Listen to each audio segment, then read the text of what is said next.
All right. Since I'm going to be going on this diet,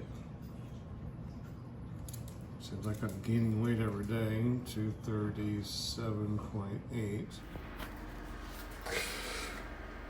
All right, so this is my completely before. I mean, just had this bicep tendon repair done distally. It's by my elbow.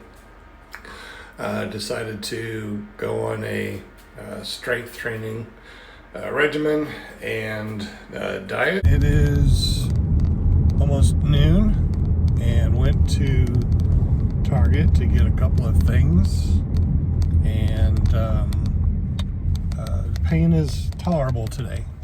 Much better than yesterday. Of course, my three-legged dog wants to help. So as far as grip, let's see what I can do here. No, I don't have any grip. Did this earlier. I can push it down and kind of pull.